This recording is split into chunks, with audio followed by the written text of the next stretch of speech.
it, and if I can win. Hi there, I'm Michelle Dewberry, and I'm going to take a second to tell you all about my show, Dubes & Co. We start off with the issues of the day. We then bring in both sides of the arguments. We get rid of the disrespect, and then you throw me into the mix. And trust me, I'll tell it exactly how it is. And then, of course, the magic ingredient, you at home. We mix it all together, and what have we got? In my opinion, the best debate show in town. Monday to Friday, 6 till 7 on GB News, Britain's news channel.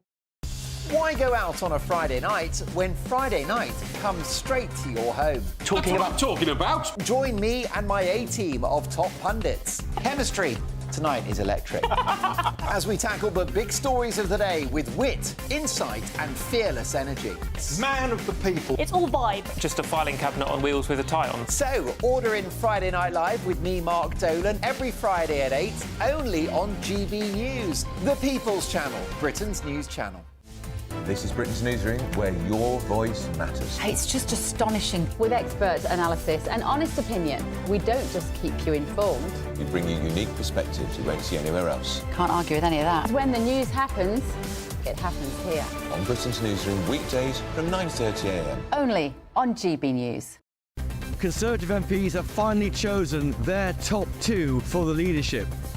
And now, it's over to the members. Join me, Christopher Hope, on Thursday as Kevin Badenoch and Robert Jenrick are quizzed by Conservative Party members and myself at our GB News leadership event. And afterwards, join me, Patrick Christie, from the live studio audience and a star panel as we discuss what it means for the Conservative Party and what it means for you. Decision time, the race to lead, from 7 p.m. this Thursday, only on GB News, the People's Channel, Britain's news channel.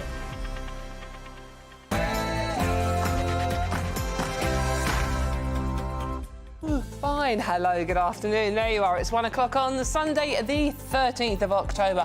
Halfway through the month already, nearly Halloween, nearly my big night out of the year. This is the weekend on GB News. Now, the story of the day, isn't it? Commemorations pour in for the former First Minister of Scotland, Alex Salmond. The political giant, best known for running the 2014 independence campaign, died yesterday at the age of 69. And then a group of 15 Caribbean nations asked the King and Sir Keir Starmer to pay $200 billion in slavery reparations. Should we cough up on that one? And business leaders are warning that pub landlords will be turned into banter cops under government's changes to Workers' Rights Bill. That's an interesting one. I'm Dawn Neeson, and this is The Weekend.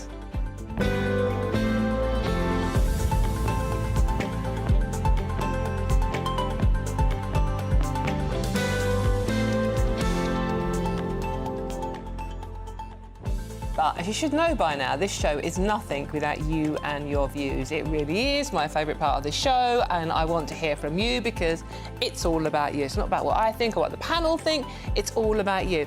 So let me know what you want to talk about, if you want to talk about what we're talking about or have a good old gossip. It's a Sunday lunchtime, come on, anything goes. Really easy to get involved on the show and have a chat with us. It's simply visit gbnews.com/yoursay and join in with what we're chatting about, and I'll read as many out as I possibly can, even the horrible ones. Right, keeping me company on today's show is contributing editor at Novara Media, Michael Walker, and writer and journalist Emma Wolf. Thank you very much for joining me on a Sunday lunchtime. But before we get into today's show, here's the news headlines with the very, very gorgeous Tatiana Sanchez.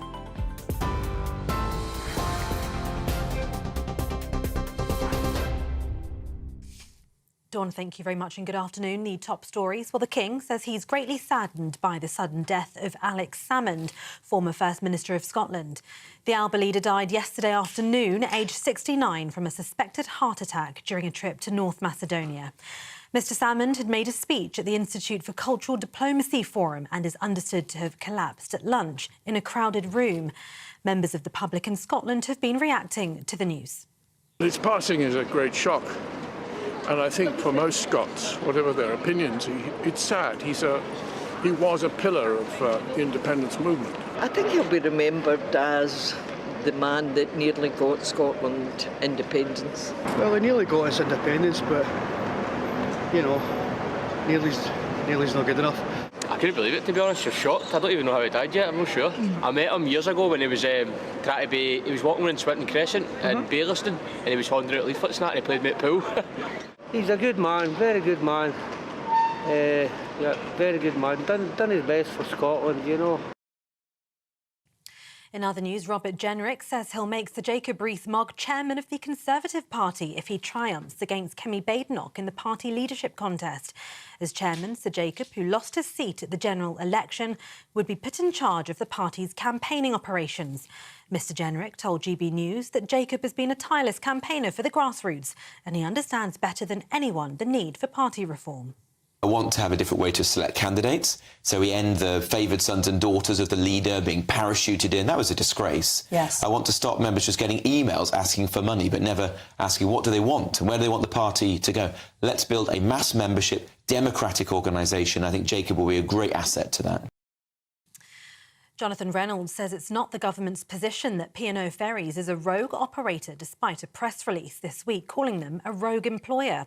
P&O Ferries owner DP World will attend the International Investment Summit tomorrow. They'd previously threatened to pull out of the event and a £1 billion port investment. That's after the Transport Secretary Louise Haigh criticised their employment strategy and called for a boycott. The operator was criticised by politicians from both main parties in March 2022, when it suddenly sacked 800 British seafarers and replaced them with cheaper, mainly overseas staff, saying it was necessary to stave off bankruptcy. The Business Secretary told GB News' Camilla Tominey that the £1 billion investment will go ahead. Quickly on this issue, that's not the government's position. The issue, obviously, with P&O Ferries is we're not going to recoil from that. We thought it was wrong, the fire and rehire that we saw, those workers being sacked and then taken back on fewer terms and conditions. But we have changed the law. It was lawful under the Conservative government. It will be unlawful under this Labour government. So where companies accept that, acknowledge that, can work within that framework, we'll, of course, talk to them about investments. And I can tell you they're coming to the summit and the investment will go ahead. Shadow Secretary of State for Work and Pensions Mel Stride criticised Louise Haigh's comments and also the timing of tomorrow's summit. Certainly not on the eve of an investment summit in which that business had at that point pledged to invest £1 billion in the UK economy. And this is a general problem. So this investment summit has been shackled by the fact that, firstly, it's come before a budget, so everybody is wondering what taxes are going to be levied on businesses, and I expect there will be a number, possibly national insurance for employers, which... In other news, nearly 500 migrants have made the crossing of the English Channel to the UK in one day. New figures released by the Home Office today show 471 migrants crossed the Channel on 9 small boats yesterday. The latest arrivals bring the total so far this year to 27,225, which is a 5% increase on the same time last year, but 25% less than 2022. A Home Office spokesperson insists they're committed to dismantling people smuggling operations, saying the government will stop at nothing to bring these criminals to justice. Now, police say a man has been shot dead in East London. A murder investigation has been launched after the victim, believed to be in his 30s, was found with a gunshot wound in Barking shortly after 4:30 this morning. He was treated by emergency workers but died at the scene. The Metropolitan Police have said no arrests have yet been made. The UK is among 40 nations strongly condemning attacks on United Nations peacekeepers in Lebanon. Earlier this week, Israeli troops fired on UN headquarters in southern Lebanon, injuring 2 peacekeepers for the second time in as many days. It comes as Lebanon's health ministry says at least 15 people have been killed in the last day by Israeli airstrikes on 3 different villages. That's after the Israeli military accused Hezbollah of firing over 300 projectiles at Israel.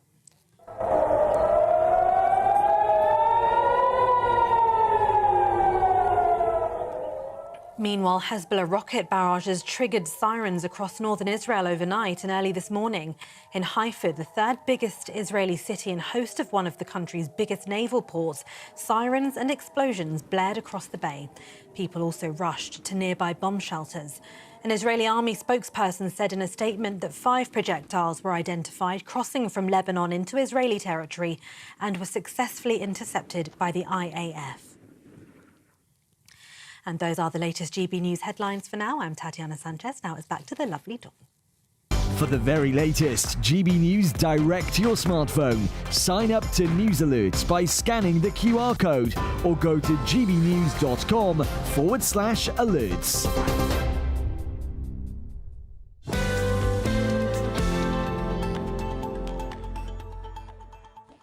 Thank you very much, Tatiana. I'm right, she is gorgeous, isn't she? See, you can say that, it's fine. OK, let's get straight into today's stories, shall we? Our top story, obviously, politicians and public figures have paid tribute to the former First Minister of Scotland, Alex Salmond, who tragically died yesterday at the age of 69. Sir Keir Starmer described him as a monumental figure in Scottish politics, while King Charles expressed sadness over his sudden passing. The former SNP leader suffered a suspected heart attack whilst in North Macedonia on a work trip. Salmond was First Minister between 2007 and 2014 and was known for almost pushing Scottish independence over the line a decade ago. OK, so let's see what my panel make of this. Obviously, it's very sad when anyone dies, and thoughts with his wife, our family and friends. Emma, I'm going to come to you first on this one. I mean, you know, the tributes have been, you know, basically a giant of a political figure. You know, he did what other people have never been able to do with Scottish independence. What do you make of what Alex Salmond achieved? Well, I think it's really, really significant. I think we should remember that, firstly, Scottish independence, before he began his campaign, was very much a fringe issue. It's a fringe movement, and he absolutely brought that right into the mainstream, up to the point at which the Indie Ref in 2014, we talk now lots about referendums and independence and all of that and devolution, but actually it was a fringe issue before that. He brought that right into the mainstream of politics, UK politics. And that's the other thing that I think is very significant about Alex Salmond, who I met and worked with on several occasions, you know, pleasant man to work with. He was big, a big character, a big man, larger than life, all of that that's been said, passionate about politics. But he was somehow bigger than just Scottish politics. Everybody in the UK knows about Alex Salmond. I think that's quite significant, that how he brought that. It wasn't just north of the border. It wasn't just a huge issue north of the border. He actually brought it into UK politics beyond the Westminster bubble, who are obviously very concerned about independence or not. And also, lastly, I listened to his speech again last night when he conceded just before 2014. I'd forgotten about that speech where he said, we're not going to get it over the line now. They got 45% and the no's got 55%. But it was quite a gracious speech, conceding that and sort of, you know, looking forward and saying, we will work on this, we will build on that. And I'd forgotten that he made that speech. So that's interesting to go back to now. I mean, I do think his exactly how he would have wanted to go out, Michael. His final tweet was that Scotland is a country, not a county. Exactly what he lived and died for, wasn't it, basically? How do you think he'll be remembered? I think his legacy is undoubtedly very significant in this country. I mean, I think two achievements stand out. So one is in 2011 when the SNP won an absolute majority in Holyrood. Now, that's significant because the electoral system there is designed specifically so no one gets an absolute majority because it's proportional representation. Obviously, in Westminster, it's very normal to get an absolute majority there. That was seen as impossible. They achieved that. It was on the basis of that they got their referendum in 2014. And I think that's the other significant moment, because we've got to remember the reason David Cameron agreed to that is because, as you say, he thought that independence was a marginal fringe movement, so they were expecting it to get 30% and this be sort of this huge reaffirmation of the union. And then the strength of the campaign by Salmond and Sturgeon got them up to 45%, and I think that has really meant that the constitutional question is something that no one can ignore. I mean, I think as an individual, obviously a complex man. And divisive, I think, is the word that's been used and several times. Many allegations made against him. Obviously, in the court of law, he was not found guilty of sexual harassment, but there are still many people who have not been pleased with how he was alleged to have behaved, let's say. OK, Michael, thank you very much. I think we have got now our GB News senior political commentator, Nigel Nelson, on the line. Nigel, to explain the repercussions of Alex Salmond's death on the political world. I mean, as Michael Walker was just saying, he was a very divisive character. He is not without controversy, that's for sure. How do you think the political world have reacted? I mean, there are lots of tributes coming into him. I mean, good politicians are often divisive, is where we are with this one, isn't it? Yeah, that's right. And certainly Alex Salmond was a divisive figure. But he was also a towering one. I mean, as you just said, that he very nearly took Scotland to independence, which was his life's work. It didn't quite work out. That the Scots decided by 55 to 45% they wanted to stay within the UK. But certainly he got very close. Now, I think the question really for the future is what happens to the Alba Party he founded, and that was designed to try and build a coalition for independence. It never really took off, that there was no one, not a single MSP or MP was elected for the Alba Party, and in the recent general election, everybody who stood lost their deposit, so it wasn't really taking off, but the question really is whether it will continue without him. Indeed. Nigel Nelson, thank you very much for joining us there on the loss of Alex Salmond. Just a couple of your messages that are coming in. Andrew is summing up what a lot of you are saying out there. Andrew, you say, my heart goes out to Alex Salmond's family, and I mean no disrespect to him as a person, but why is everyone on GB News pretending they love the man who was trying to rip the UK apart? Well, I don't think we are pretending to love the man. As we've just said, he was a very divisive character. Certainly many women had issues with his behaviour. I think that's a good way of putting it. So he was very divisive, but we are paying tribute when someone has just died and he has got a family and friends out there, and whatever you think of the man, politically, he was an incredibly successful politician for doing what he did. OK, now we are moving on. If you could choose between having an expensive metal tower that ruins the landscape to transport power across the country or cheaper underground cables, which one do you think you ought to pick? Well, Energy Secretary Ed Miliband says build the pylons. And we are talking blooming big pylons. Some of them are 600 foot tall, evidently. Thousands of expensive metal towers will be built across East Anglia, despite an official report finding that burying cables underground is cheaper over the long term. Campaigners are accusing Miliband of pursuing a dogmatic agenda and warn of pitchfork battles with rural communities. Golly gosh, I'm having visions of people turning up with flaming torches at Ed Miliband's house. I'm not suggesting you do, by the way. Let's see what my panel make of this. Michael, I'm going to come to you first on this one. We have had a report now that burying the cables underground is cheaper than sticking pylons all over our countryside. So is he just being dogmatic rather than realistic on this one? Well, I think there's a danger of overstating the significance of this single report. So I've sort of been going back to what politicians have been saying about this over time. And just last year, so the Conservative government said it was 10 times more expensive to bury these wires than to put them on pylons. And that makes sense. You have to dig a huge hole. Even this report said that this wouldn't get built until 2034 if we were to do it underground. Yes. The Labour version gets it built much quicker. So I think Labour are really onto something, actually, and I'm critical of them on many respects, really onto something when they say we need to start just building stuff, enough with the incredibly long sort of legal processes whereby people can say, I don't want to see that in the field, right? I walk my dog on the Hackney Marshes, there are pylons there. They look fine, you can just accept that we live in an industrial society, and sometimes you're going to see the odd. They've been there a long time. Yeah, but that's because they've been there a long time, and that's one of the reasons why London has a good energy supply. The reason we need these pylons or these wires. Now, I'm not an expert. I can't really tell you whether I think they're going to be cheaper over the ground or under the ground. All I can say is the Tories last year thought they were 10 times more expensive underground. Beyond that, I'm not a scientist, Tories of thought course. a lot of things last year, by the way. Yeah, but what I'm saying is this is the idea that this is Ed Miliband being dogmatic. This is Ed Miliband agreeing with his predecessors when it comes to pylons. The difference between Labour and the Tories is Labour have said we're willing to see down the NIMBYs. If what we want in this country is to get it growing again, is to increase productivity and to have energy coming from offshore wind onto land, then we need some new pylons. Let's do it quickly. Let's do it cheaply to get this country growing. To me, the logic doesn't seem too bad.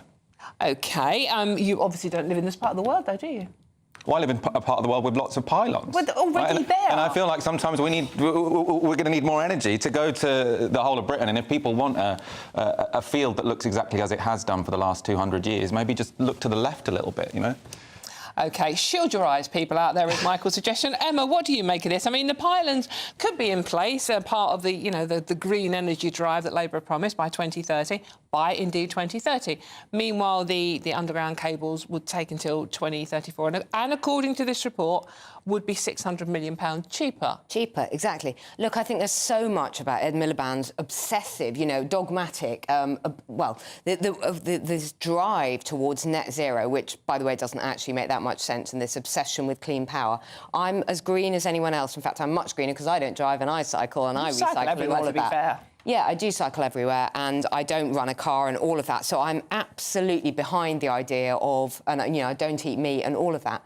But I do think that there is a lot, and I really disagree, Michael, that we just need to start building. I think we need to take a breath and step back. We've been taking a breath for decades, though. Yeah, I know, but Ed Miliband is in danger of doing all sorts of crazy and wrong-headed things. In fact, their goal, Labour's goal, is now 2030 to achieve net zero, which many experts say is not achievable. I have to keep checking newspapers to think it's 2024 already. Exactly. That's like 6 years. 2034 and £600 million cheaper, and to bury, and this is just one report, as you say, to bury the cables rather than having pylons. We are blighting our landscape. I was standing with my young son on our balcony, and like you guys, I'm near Hackney, standing looking at the skyline, and all I can see is more buildings going up over the city. They're homes for people, And my child said, no, they're not. They're empty offices, actually. And they're not affordable homes anyway. They're expensive new homes for, international wealthy people to fill. But my child said, are we going to have any skyline left? And I thought, are we going to have any skyline left? Can we take a pause to think about our country?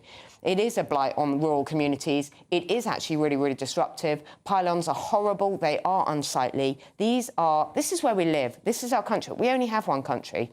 Why not bury the cables? Why not take the time to put the wiring that we need? Yes, we use far too much electricity. We use far too much power. All of that is a problem. Why not take the time to do it in a pleasant way rather than just filling up? You saw the pylons earlier on screen. It looks horrible to have those more and more and more all over our green and pleasant land.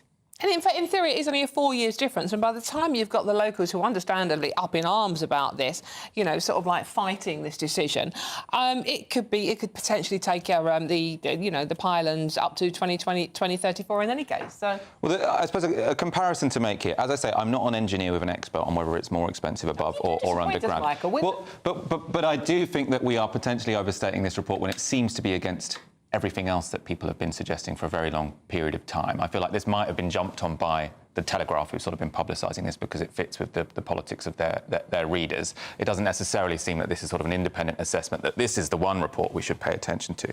But there's a comparison here with the politics of HS2. So HS2, which I think should have gone all the way to Scotland, I think it should have gone all the way to Scotland and then all the way to Leeds, to the east as well. But what happened? You had a lot of Tory MPs in the Chilterns, in these very green places where they said we can't possibly look at a high-speed rail line going through our green and pleasant land.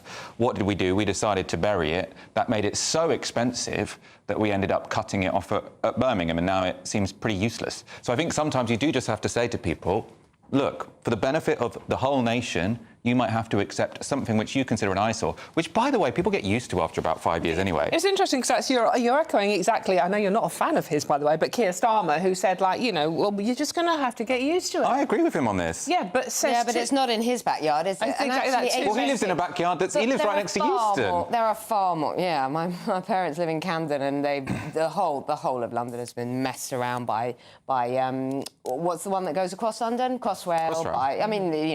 We are a permanent roadworks, basically, aren't we? And the capital city. But there's so much. But also, our population has gone up by 1 million in the past decade. What we need is decade east to west. We don't need, to cut a few minutes off the journey from Euston to Birmingham. I think we need it all. I'm HS1, HS2, HS3. But this is our country. This is where people actually live. Yes, but people also want to get around. So in many green and pleasant places, no one thinks France, what an ugly place. They build overland pylons. Lots they build migrants seem to like it. They're all particularly coming over here. I don't think that's because they want a little bit more countryside. Well, they might do. I don't know. And because we do have to move. I just want to read out our Claudette's message. Claudette, good afternoon. Pylons are ugly and spoil the English countryside. Norfolk's charm is its natural beauty. Ed Miliband is a crank. Just no. Thank you very much. Lots of you agreeing with Claudette on that one. Hear, hear. But let us know what you think. gbnews.com/your say. Really easy to get involved. Now, for all the best analysis and opinion on that story and so much more, please do go to our website, which is at gbnews.com. I'm Dawn Neeson. This is GB News The Weekend, and there's loads more coming up on today's show. It's packed. A group of 15 Caribbean nations will be asking the King and Sir Keir Starmer to pay £200 billion in slavery reparations. What do you reckon? Should we cough up on that one? All of that and much more to come. This is GB News, Britain's news channel. See you very soon.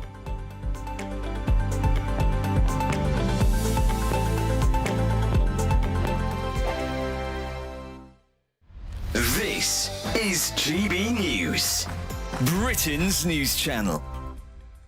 True crime is everywhere. Yep, next weekend, CrimeCon UK takes place in London.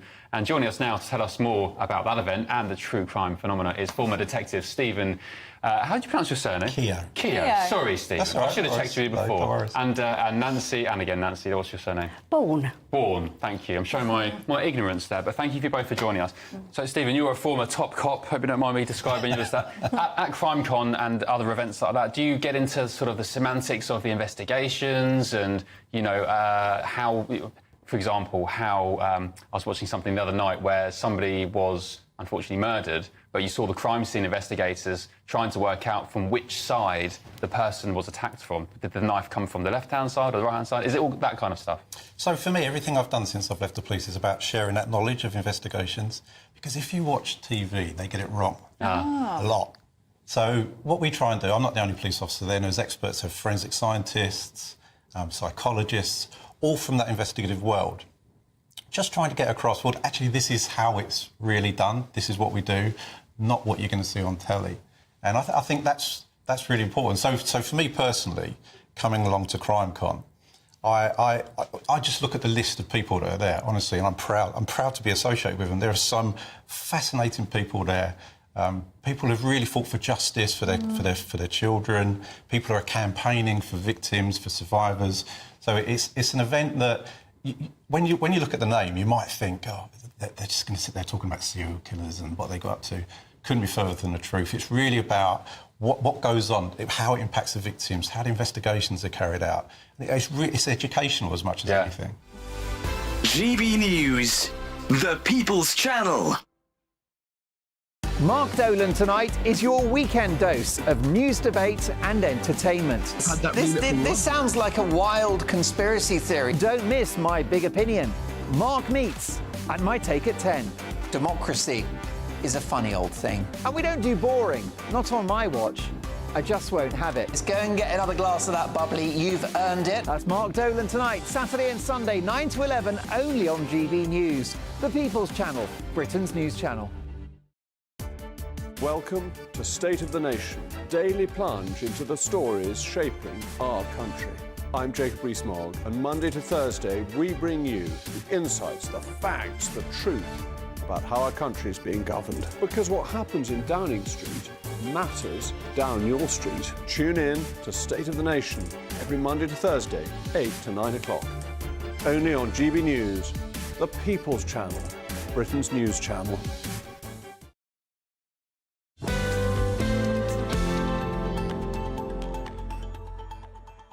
Ooh, there you are. Welcome back to the weekend with me, Dawn Neeson. Thank you for joining me on a Sunday lunchtime. I hope you're having a lovely weekend out there. Now, a group of... This one's going to annoy you, though. Sorry about that. A group of 15 Caribbean nations will ask the King and Sir Keir Starmer to pay $200 billion in slavery reparations. That's when the countries meet at the Commonwealth Summit later this month. I think it's literally 21st, I think. They are expected to say that reparations for slavery and colonialism should be part of a new global reset. I mean, I have no idea what that actually means. Let's see what my panel make of this one. I'm going to come to you first on this one, Emma, because you're spitting feathers, literally spitting feathers in the corner. OK, so time to say it's a fair cop, Garv. We were bad 200 years ago. Here, have all our money. Money doesn't change the past. It's far more meaningful to acknowledge the past, to learn from history and to make positive changes for the future.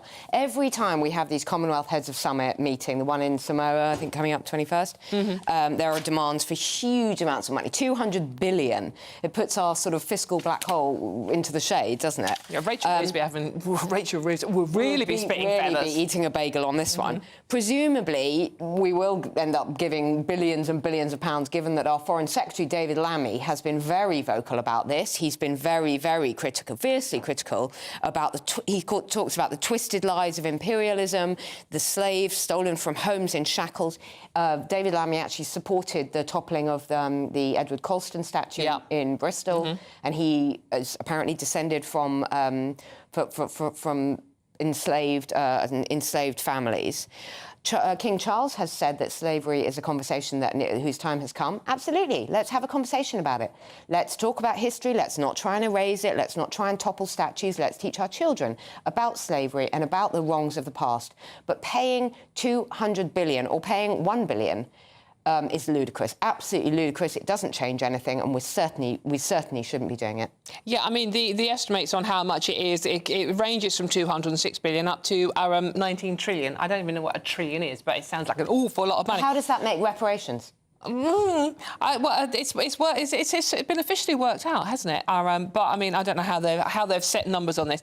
But I mean, the problem now that Keir Starmer and Labour have got, as Em has alluded to, Michael, is that a party that's obsessed with being on the right side of history must somehow now wriggle out of bankrupting the country by handing over reparations. Well, I mean, if you did that over a long period of time, I don't think it would bankrupt the country. In terms of where the sort of figures are from, I think this was a sort of Cambridge theologian. It is an official report, sort of came up with a £200 billion figure. I suppose also the part I agree with you on is that more important is sort of making changes into the future. Yes. But I suppose the argument for this, and I'm not going to pluck a number out of the air and say I agree with it, is that slavery isn't just in the past in the sense that part of our wealth comes from it and part of the problems in those countries comes from the fact. You said David Lammy apparently descended from slaves. Every single black person in the Caribbean is descended from slaves because every black person taken to the Caribbean was taken in a slave ship, right? So this was 3.4 million people were transported in British ships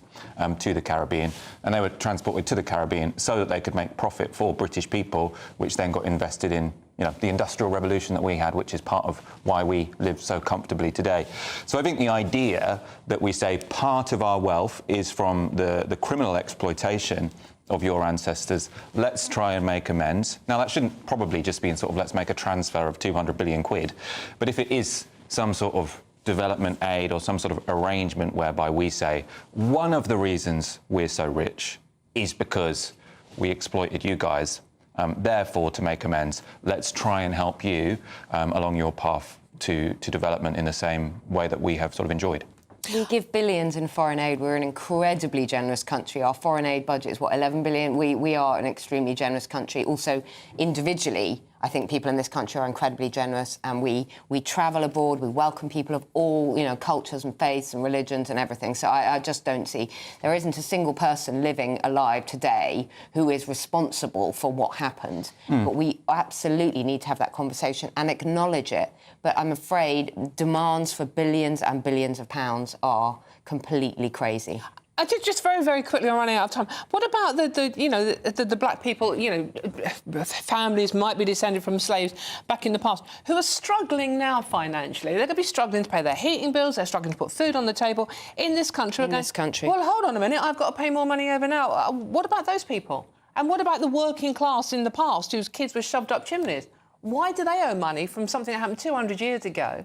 There's nothing to do with them, and they're struggling now. Well, I mean, I suppose if this was an amount of money that was going to bankrupt us, then obviously we shouldn't do it. But if it's the kind of figure which we can afford over a long period of time, which is going to make a bigger difference in those countries than it will do here, because we're a lot richer than they are, I can see why there might be an argument for it. I mean, also, you've kind of invented a black person who's angry about reparations. It might well be the case, and I imagine it would be, that in general black people in this country are more sympathetic to the idea of reparations than white people. If you happen to be a black person out there and you are watching this and you are struggling paying your bills over here, and you're suddenly thinking, hold on a minute, anything between 206 billion to a staggering 19 trillion, let's know how you feel about that. GBnews.com/your say. It's not so much the sum. I think it's the principle of the idea that we're paying to apologise for something that we've acknowledged is extremely wrong and will never happen again. We have run out of time, but as I say, let us know what you think. I mean, if you are struggling over here, I mean, you know, Rachel Reeves is wetting the knickers over that mysterious black hole of 22 billion, isn't she? I mean, what's she going to think to 19 trillion? Who knows? I'm Dawn Neeson, this is GB News, and there's loads more coming up on today's show. But first, gosh, that's gone quick. It's the news with Tatiana Sanchez again.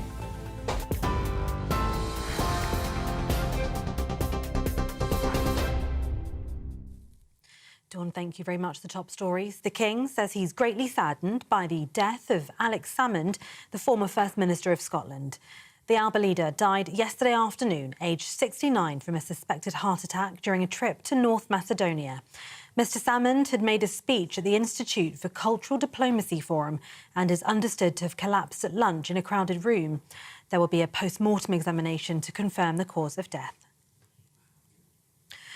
Elsewhere, Robert Jenrick says he'll make Sir Jacob Rees-Mogg chairman of the Conservative Party if he triumphs against Kemi Badenoch in the party leadership contest. Mr Jenrick told GB News that Jacob's been a tireless campaigner for the grassroots and he understands better than anyone the need for party reform. Want to have a different way to select candidates, so we end the favoured sons and daughters of the leader being parachuted in. That was a disgrace. Yes. I want to stop members just getting emails asking for money but never asking what do they want and where do they want the party to go. Let's build a mass membership democratic organisation. I think Jacob will be a great asset to that. Jonathan Reynolds says it's not the government's position that P&O Ferries is a rogue operator, despite a press release this week calling them a rogue employer. P&O Ferries owner DP World will attend the International Investment Summit tomorrow. They had previously threatened to pull out of the event and a £1 billion port investment. That's after the Transport Secretary Louise Hay criticised their employment strategy and called for a boycott. The operator was criticised by politicians from both main parties in March 2022, when it suddenly sacked 800 British seafarers and replaced them with cheaper, mainly overseas staff, saying it was necessary to stave off bankruptcy. The business secretary told Camilla Tominey this morning that the £1 billion investment will go ahead. Quickly on this issue, that's not the government's position. The issue, obviously, with P&O Ferries is we're not going to recoil from that. We thought it was wrong, the fire and rehire that we saw, those workers being sacked and then taken back on fewer terms and conditions. But we have changed the law. It was lawful under the Conservative government. It will be unlawful under this Labour government. So where companies accept that, acknowledge that, can work within that framework, we'll, of course, talk to them about investments. And I can tell you they're coming to the summit and the investment will go ahead. And nearly 500 migrants have made the crossing of the English Channel to the UK in one day. New figures released by the Home Office today show 471 migrants crossed the English Channel on 9 small boats yesterday. The latest arrivals bring the total so far this year to 27,225, which is a 5% increase on the same time last year, but 25% less than 2022. A Home Office spokesperson insists they're committed to dismantling people smuggling operations, saying the government will stop at nothing to bring these criminals to justice. And those are the latest GB News headlines for now. I'm Tatiana Sanchez. More from me in half an hour. For the very latest GB News direct to your smartphone, sign up to News Alerts by scanning the QR code or go to gbnews.com/alerts.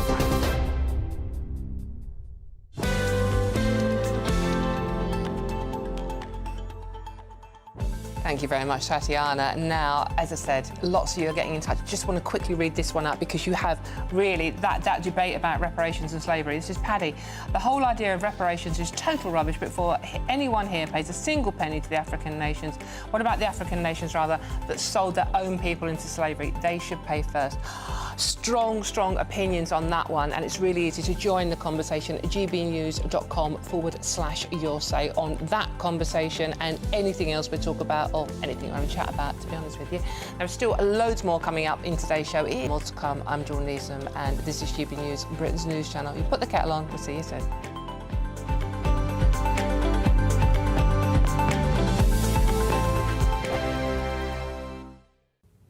Good morning and welcome to your latest GB News weather update from the Met Office. Quite a chilly day out there and fair bit of cloud around, although there will be some hazy sunny spells the further east that you are, with some rain arriving later though. But most of the UK under the influence of a ridge of high pressure, giving some fairly settled conditions. But out towards the west we do have some frontal systems and they will be giving some wetter weather in through this evening. So this is that area of rain already starting to give some wet conditions for Northern Ireland and parts of Western Scotland. But lots of the UK seeing fairly fine conditions. Dry for most, although a bit cloudy with cloud moving in ahead of this frontal system. Down the east coast though we do have those winds turning a little bit lighter and at temperatures quite chilly at best into the single figures across the north, milder though across the south, perhaps up to 14 degrees. Heading through this evening, so that generally fine conditions will continue for much of the UK. The far north of northeast of Scotland still holding on to some showers, but the eastern coast of mainland Scotland will see some fine evening sunshine before we start to see some rain arriving from the west. Again, a fairly cloudy picture for Northern Ireland and some of the western coast with outbreaks of rain. Further south though and across the southeast of the UK, largely dry, hazier sunshine, and we start to see this rain arriving from the southwest, giving some heavy outbreaks of rain through this evening. That area of rain will steadily move eastwards as we head through the overnight period. Winds picking up as well, so fairly blustery conditions across the southeast of the UK overnight.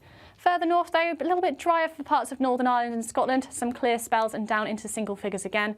Milder though under the cloud and rain, and particularly in the southwest. Blows of around 12 parts of the southwest. A grey and wet day for parts of the southeast of England as well, and we'll start to see some drier and brighter conditions moving in for particularly Northern Ireland, Scotland and the northern half of the UK as well. So in that sunshine across the far north of Scotland, temperatures a tiny bit up from yesterday into the double figures, but further south milder, but it will be quite cloudy. Join me, Nana Akwe, for an informative, interactive news programme with a difference. It's fun. No, he didn't say that, though. I'm so surprised. I think there's an element of truth to that. Join me from 3 p.m. every weekend, only on GB News, Britain's news channel. In the GB Newsroom, we bring you the news as it happens. With our team of dedicated journalists across the UK. We're ready to keep you up to date with what's happening every half an hour, every single day. Bulletins here on GB News. The People's Channel. Britain's news channel. Nightmare commute? Kick it up a gear with GB News Radio. You can listen online and on DAB+ and on the GB News app. We're also on TuneIn and the Radio Player apps. From the school run to rush hour, get revved up with GB News Radio.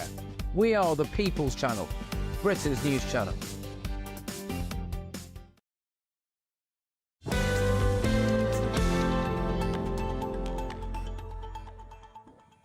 Hello, welcome back to the weekend with me, Dawn Neeson. I hope you've got a nice cup of tea or coffee, or maybe something stronger, because this is one of the most chilling stories I think I've ever covered. A woman has been jailed for life. Where will we find your mum? Well, possible. Where will we find your mum? Okay, so upstairs there are about 5 wardrobes. Yep. It's behind the bed at the back next to the sink. Cheer up, at least you caught the bad guy. Now, I've worked on newspapers for a very long time, and I don't think I've covered some horrible cases, but I don't think I've ever seen anything quite as chilling. It is like a horror film, isn't it? It's like a movie. Joining me now is broadcaster and psychotherapist Lucy Beresford. Lucy, thank you very much for joining me on a Sunday afternoon. I wish we were talking about a happier story. As I just said in the intro, I have never seen anything as chilling as that clip that the police put out of Virginia's arrest. What do you make of this story in this case? One of the reasons why that footage is so chilling is because Virginia is so matter-of-fact about a really horrendous crime that she committed that actually had taken place some years before and that actually seemed incomprehensible. I do understand that obviously many of us do get annoyed and angry with our parents, but what makes somebody do this? I mean, it seems to... Is she a psychopath? I mean, to have so little feeling and emotion and to be so cool about what she's done. It is the lack of emotion in that interview that does appear to be so chilling. Obviously, we don't know if there were other moments where emotions broke through. But what I'm very struck by is the level of disassociation where you have someone who has been living in a property with 2 dead bodies as if there has been no change, as if nothing had really happened, and how you carry on with that delusion in your own life as if it is just a normal thing. So that level of displacement, if you like, the way in which her life can be split between this really, truly horrible thing that she has perpetrated and the life that apparently she led, the siblings didn't know, and as one can imagine, are truly horrified. But I go back to this idea, as you say, we all get wound up by things at some point, but you'd be surprised when you do have small children, it's quite shocking how venomous and rageful they are. You know, they smash toys against the wall and they rip heads off teddies and they, you know, poke dolls into other people's faces. If you look at children in the playgroup or in kindergarten, all of these impulses exist, and we work really, really hard in our parenting and in our schools to iron that out. But I often wonder whether do we iron it out or do we just suppress it? And are we just, the majority of people, really, really good at masking those impulses? Of course, what Freud would say is that we're always looking to kill our parents. We're always looking to triumph and gain mastery over our parents. But of course, he meant it metaphorically. He didn't actually mean that we go around, you know, stalking out, you know, the perfect opportunity for our crime. But really what Virginia has done is she's taken that to its most logical conclusion, which is, you know, a very, very dysfunctional relationship, one assumes. I don't know the background in terms of what her motivation was. But nevertheless, there have been many, many people throughout history who have found their parents to be the obstacle to their dream life. And this is someone who just simply acted that out. Lucy, do you... I mean, I can't quite understand... Well, I can well, any case. But just very quickly, Lucy, we're running out of time. Do you think she thinks she's done anything wrong? I think the level of disassociation is so extreme, so great, that she will have an internal logic as to why what she did was the right thing to do, given either the relationship that she had with the 2 dead people or maybe the relationship that she had within her own family. But there will be a way that she has come to terms with it in order to live with the crime that will make perfect sense to her. And therein, that's what makes my job so fascinating. When I'm working with people who have done really awkward things, there is a logic for what they have done, and it makes perfect sense. It just also goes against the norms of society and healthy behaviour. Lucy, thank you very much for joining us and trying to explain the inexplicable to me. That's psychotherapist Lucy Brofist. Unfortunately, we're very, very short of time. Emma, I'm going to come to you first. I mean... I'll just quickly say, I respect Lucy's work, but I really am astonished. I'm actually open-mouthed at what she's just said about we all have this murderous impulse within us. I have a young child. I'm always amazed at actually how gentle people are and how much we put up with from our families and how much we love them and how hard it would be to even hurt a member of a family, let alone murder them. Michael, quickly. I mean, I kind of agree with that. Maybe I'm from a very harmonious family, but I don't think I really had urges to kill my parents. I think also, potentially, the details of this case seems like she did it more for money than sort of anger at her parents because there was financial gain involved. It's an incredibly strange case. And let me know what you think. gbnews.com/your say. Now, I'm Dawn Newsom. This is GB News, and there's lots more coming up on today's show. Business leaders are warning that pub landlords will be turned into banter cops under government's changes to workers' rights. What on earth is going on with this one? All of that and much more to come. This is GB News, Britain's news channel, and you can indeed pour yourself a pint. We'll see you soon. I'm Jacob Rees-Mogg, and this is GB News, Britain's news channel. This is GB News, Britain's news channel. This week, Free Speech Brighton, a sister group of the Free Speech Union, claimed that they were kicked out of a pub in the city for discussing trans issues in schools. The group booked a room in a pub for an evening of speeches and discussion, when they came, security guards came and asked them to leave after one speaker began to talk about this topic. Now, a clip of the evening was, in fact, posted to social media. Can you give us some background to what happened, what the event was for, and why you booked it? Our normal pub was being refurbished, so about 3 weeks ago I went in and booked a local pub for a meeting, and they didn't ask any questions about what sort of meeting. It was in a back room. It was mainly secluded from the rest of the pub, so I thought it would be fine. But anyway, they didn't ask any questions. They took my booking. We arrived, I set up. The first speaker started speaking, who's a retired teacher who is concerned about trans in schools and how that affects children. But she was talking purely about children. She was not talking about adults who have protected characteristics, obviously.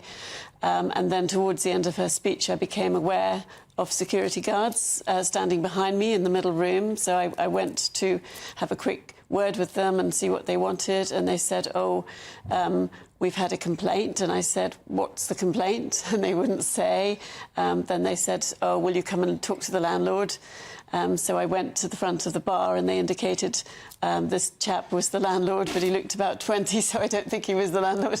So I said, I hear you have a complaint about us. Can you tell me what it is? And he couldn't. That sounds very Kafkaesque, as though you've committed a crime, but they can't tell you what the crime is. That's what I couldn't understand, because, you know, you might... Obviously, they can't tell you who the complainant is, but they should be able to tell you what the complaint is. GB News, the People's Channel.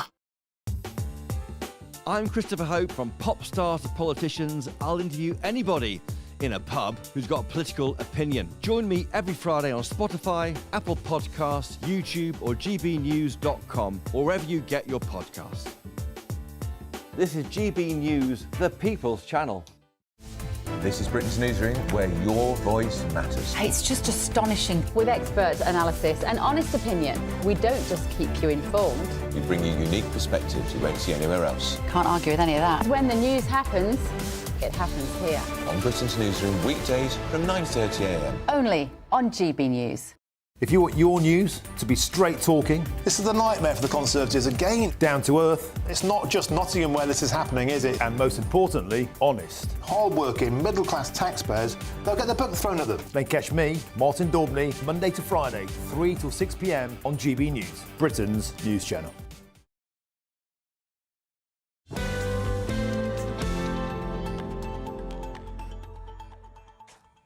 Welcome back to The Weekend with me, Dawn Neeson, the show that's all about the bants. As indeed are our pubs going to be very soon by the sounds of this next story. The UK government's proposed employment rights bill may require employers, including pub landlords, to be responsible for harassment by customers or third parties. This has raised concerns about potential restrictions on free speech in venues like bars, restaurants and universities. Critics argue that the legislation could lead to staff monitoring conversations for offensive content, potentially affecting academic freedom and burdening businesses with policing duties. I've been a barmaid. Believe me, yeah, I mean, most of us have out there, haven't we? We've all been sort of like, you know, worked in bars and cafes, etc. And some of the stuff customers say, not always nice. So let's see what my panel make of this one. Michael, I'm going to come to you first on this one. Now, look, there is a serious point to this story, obviously. You know, you are, if you're an employer, meant to protect your workers from abusive behaviour.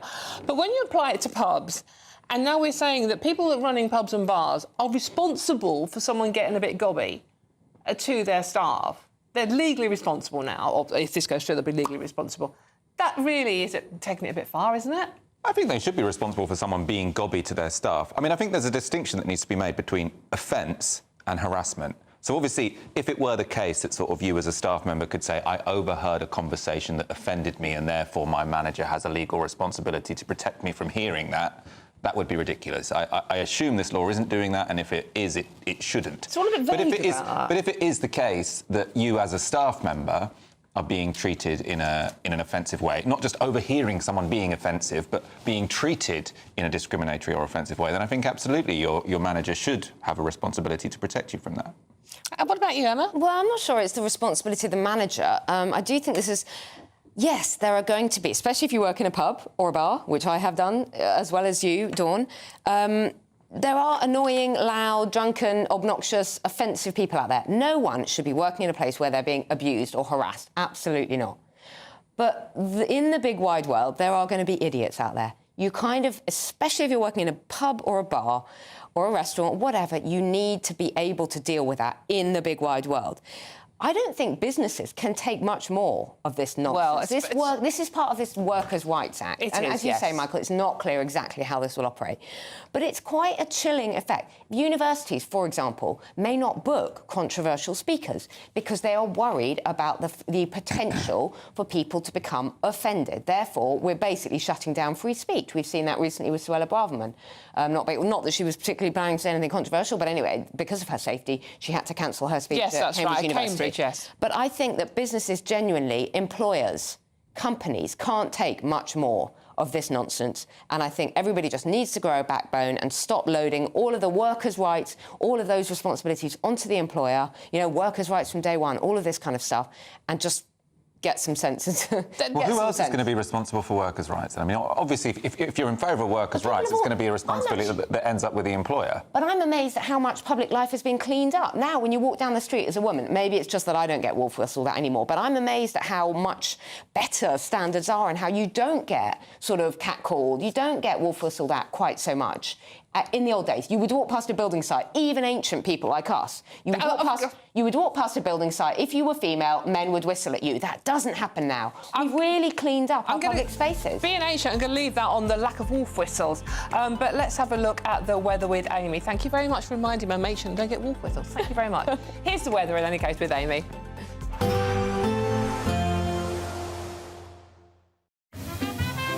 Heavy showers first thing will be followed by a warm, cosy day. Boxed boilers, sponsors of weather on GB News. Good afternoon and welcome to your latest GB News weather update from the Met Office. Still chilly through this afternoon, particularly down the east coast, but we will start to see some rain and some cloud arriving from the west, and it will begin to turn a little bit milder.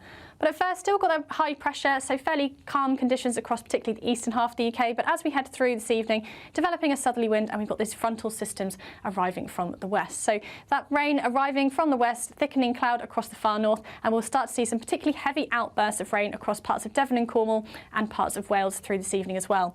The wind's picking up here particularly as well, turning quite blustery overnight as that rain moves slowly eastwards. Milder under the southerly airflow, temperatures into the double figures, but still cool across the far north into the single figures again here, and still a chilly start to the day on Monday. But as we head further south, we do still have this rain lingering on through Monday morning. So quite a grey and damp start to the day. Quite difficult driving conditions for the rush hour. A little bit drier the further west that you go, and some bright sunshine to start the day across Northern Ireland. Similarly, there'll be some brighter sunny spells across parts of Scotland, but across the far northwest, still holding on to this area of rain as well. Through the rest of the day, that rain will slowly start to move away, and we will start to see something a little bit drier across the southern half of the UK, but it will hold onto the cloud through much of Monday.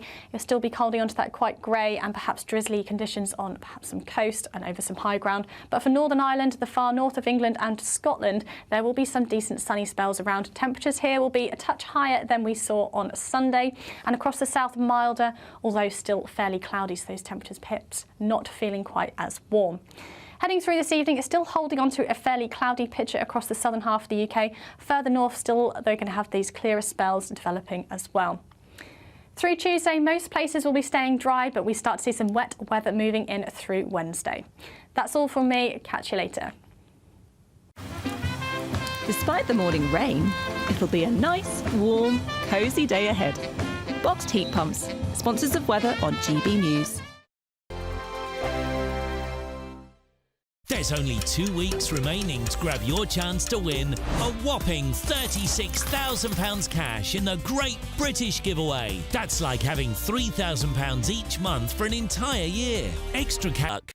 Hi there, I'm Michelle Dewberry, and I'm going to take a second to tell you all about my show, Dubes & Co. We start off with the issues of the day. We then bring in both sides. Wild conspiracy theory. Don't miss My Big Opinion. Mark Meets and My Take at 10. Democracy is a funny old thing. And we don't do boring. Not on my watch. I just won't have it. Let's go and get another glass of that bubbly. You've earned it. That's Mark Dolan tonight, Saturday and Sunday, 9 to 11, only on GB News, the People's Channel, Britain's news channel. It's Patrick Christie's Tonight, and here We do things differently. It's explaining the absolute madness of this, doesn't it? It's explosive. I mean, this is very good. It's lively. 850. Your government sat there, Sean, and it did nothing. It's controversial. And the Middle East has been in turmoil since before I was born. It's everything you need to kickstart your evening. Everyone's had their Weetabix tonight. I love to see it. That's Patrick Christie's Tonight, weeknights from 9 p.m. Only on GB News, the People's Channel, Britain's news channel.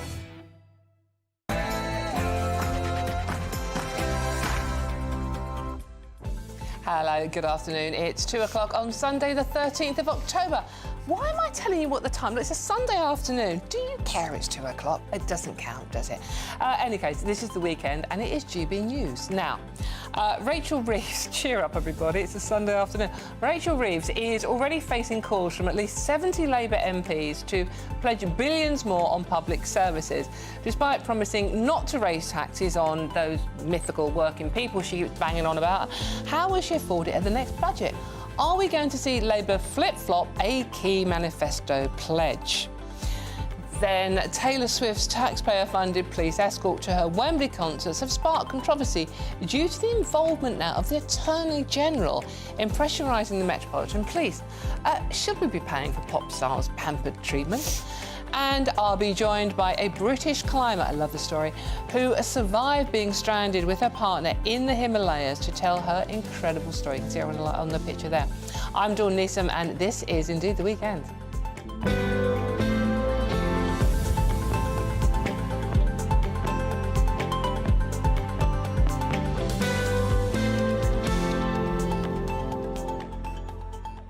But this show is nothing without you and your views. And I'm sorry I've lost it because there's so many getting in touch at gbnews.com/you'll-say. So many of you getting in touch about all the subjects, reparations, slavery, wolf whistling. Wolf whistling's got you going more than reparations, to be honest with you. And I want to call, and now I'm getting wolf whistles in my ear, but that's the first time it's ever happened. This is Stephen, found you. I knew you'd be called Steve, funny enough. Stephen, you say, what's wrong with wolf whistling a bird you find attractive? Blimey, they should be flattered, not offended. Ooh, controversial. Let me know. Anyways, look, if you're like Stephen and you're not out wolf whistling birds, please do get in touch on all the stories we're talking about today or anything you want to chat about. gbnews.com/you'll-say and join our conversation. Keeping me company on today's show is contributing editor at Navarra Media, Michael Walker. Give us a wolf whistle. That's pretty good. And writer and journalist Emma Wharf. As a proper wolf, I'm not going to wolf whistle. I think there's nothing wrong with a little murmur or an appreciative glance in the street. Appreciative glances. OK, Stephen, appreciative glances are fine. But before we get stuck into today's stories, let's get the news headlines with Tatiana Sanchez, who everybody wants to wolf whistle because she's gorgeous. Here she is.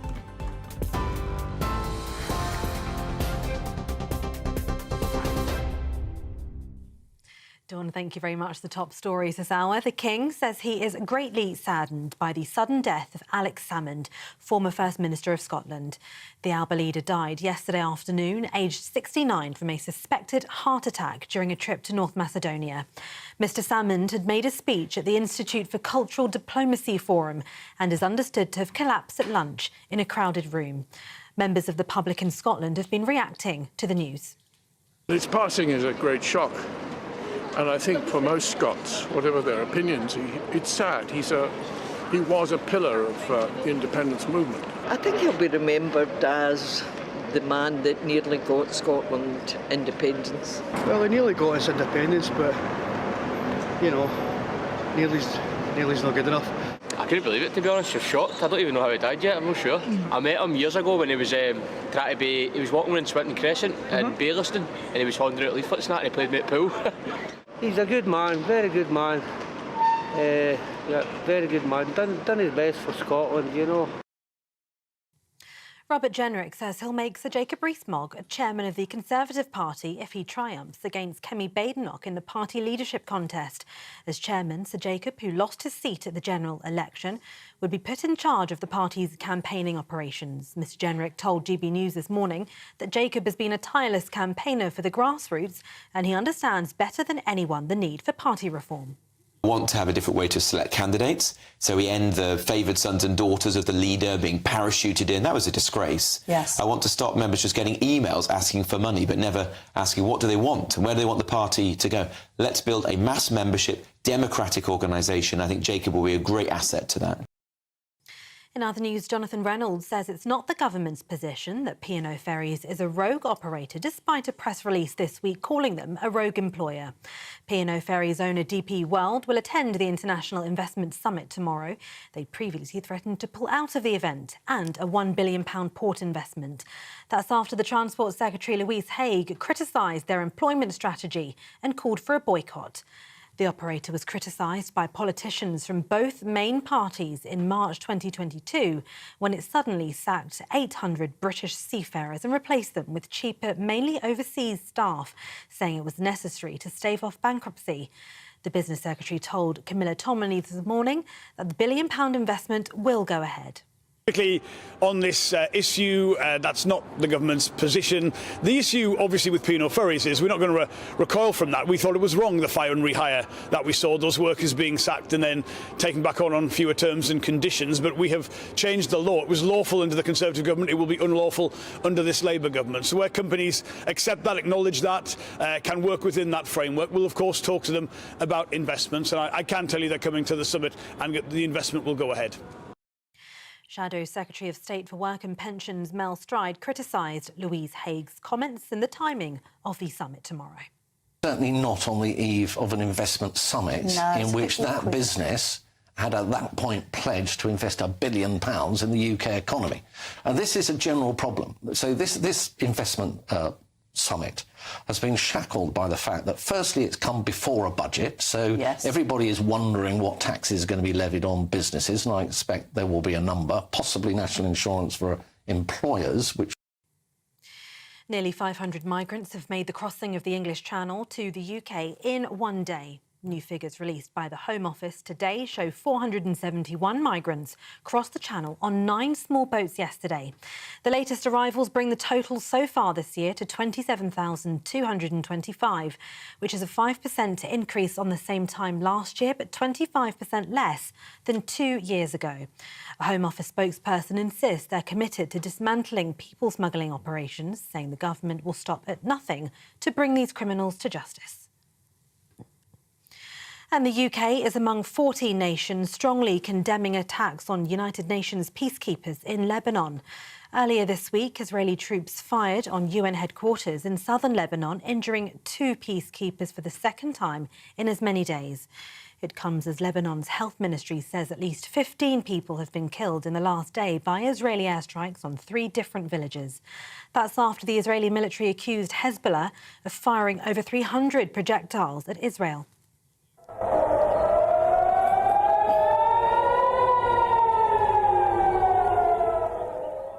Meanwhile, Hezbollah rocket barrages triggered sirens across northern Israel overnight and early this morning. In Haifa, the 3rd biggest Israeli city and host of one of the country's biggest naval ports, sirens and explosions blared across the bay, and people also rushed to nearby bomb shelters.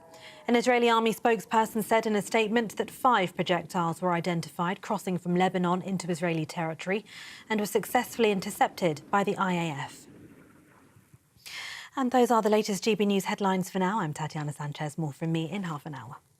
For the very latest GB News direct to your smartphone, sign up to News Alerts by scanning the QR code or go to gbnews.com/alerts.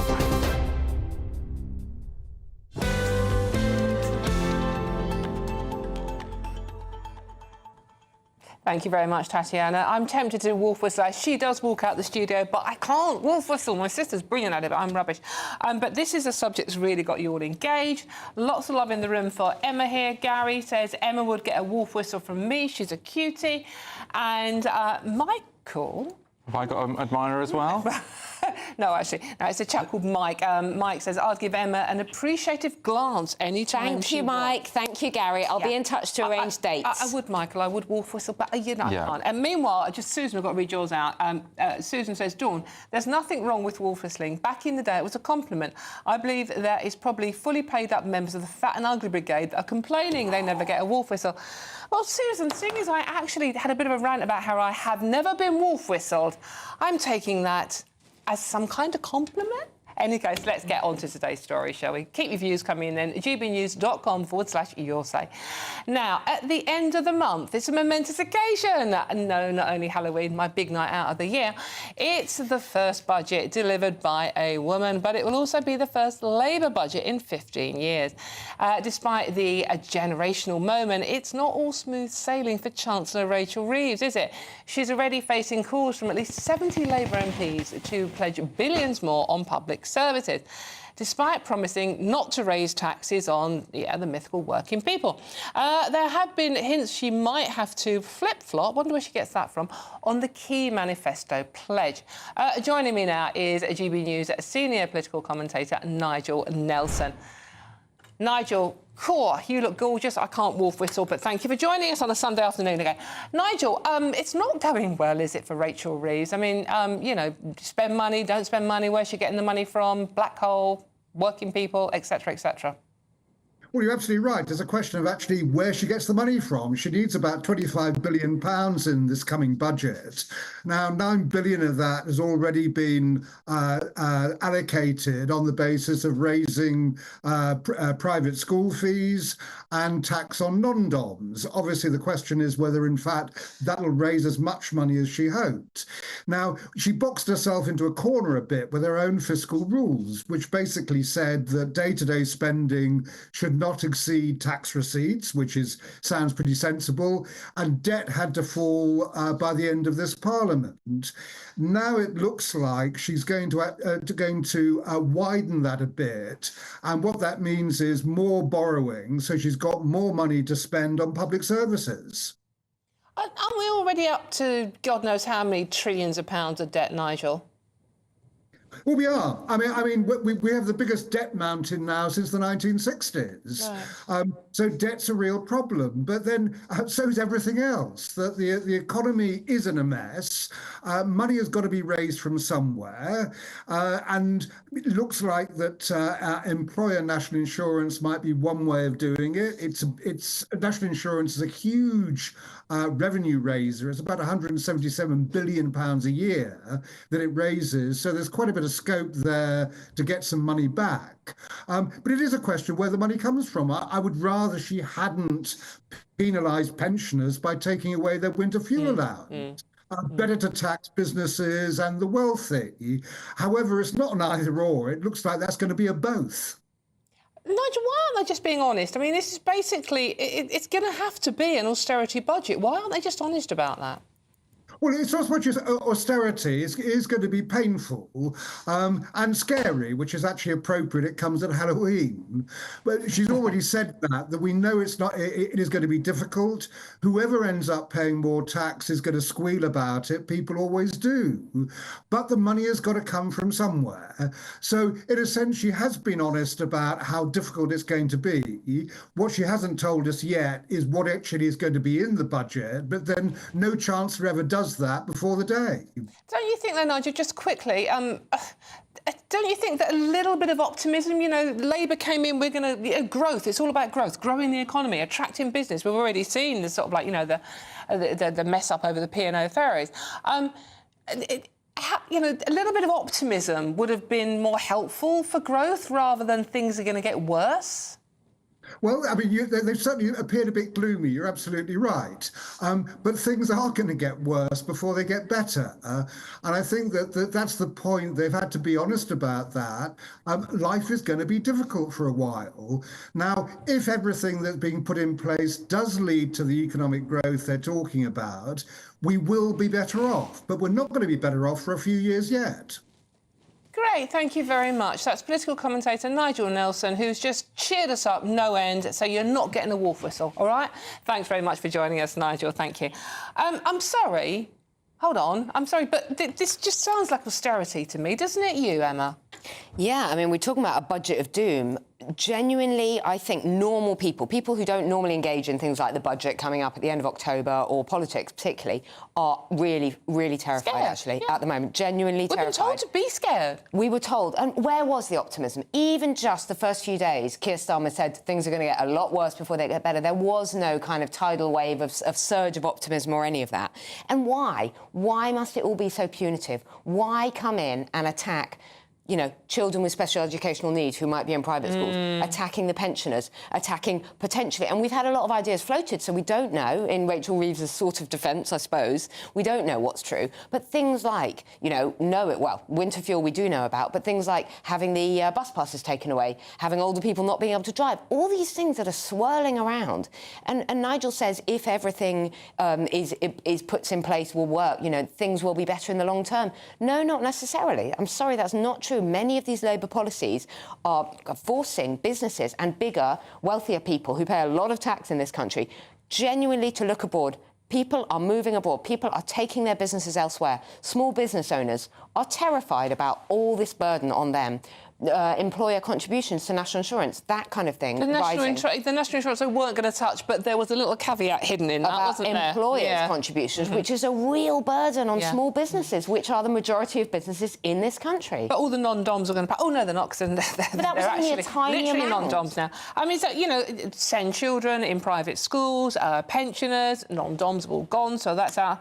But these people don't go on strike. That's why they're the ones that are getting a kicking from Labour, isn't it, do you think? Well, the public sector pay. So, I mean, when it comes to public sector pay, that was just, they just accepted the recommendations of the independent body. I think the Conservatives probably would have done the same thing.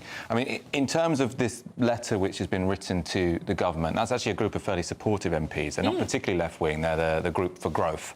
The argument they're making, and I think they're right, actually, is that it would be really self-defeating to cut the capital spend, to cut the investment budget, because if you want growth, then the really stupid thing to do, which is what George Osborne did, by the way, is say, OK, we want to do austerity. The thing which is politically easiest to cut is anything that affects the far future. So they massively cut the investment budget. That's why 14 years later, so many of our hospitals are completely crumbling. So Labour needs to find a way to fund investment. This is a little bit technical, but I think what's being recommended is to say when we judge what the government debt is, let's take into account assets as well as liabilities. So if you Google, you know, you find a celebrity and say, what is their net worth, right? They won't say, oh, they've got a mortgage, so they're in debt. They'll say their house is worth £3 million, their mortgage might be worth £2 million, but they're still, you know, in credit, as it were, because you've counted the assets. What these MPs are saying is when it comes to government debt, let's include the assets as well, right? If we're spending £500,000, schools cost a lot more than £500,000, don't they? If we're spending a few £1 million on a school or a hospital, let's not just call that a few £1 million that we're in debt. Let's say the state has also earned an asset, and we can put that on the other side of the ledger. Why are the Treasury sums? Why do they seem to be so bad at making calculations? We saw this instantly with the winter fuel decision, that actually if all the people who applied for pension credit should, it would actually end up costing the government more. Same thing with private schools. Instantly, the minute the calculators were taken out and we started to work out the burden on the state sector, the sums started to fall apart. What's going on at the Treasury that they don't have calculators and we all do, and we're not experts? I don't agree so much with the private school one. I don't think it will be a massive burden on the state sector. One of the problems in the state sector, actually, is that our schools are emptying out because the birth rate is so low. So I think if there were a few people that moved from the private sector to the state sector, that's not going to be a huge strain. And with the non-doms, it does seem like maybe it's not going to make that much money.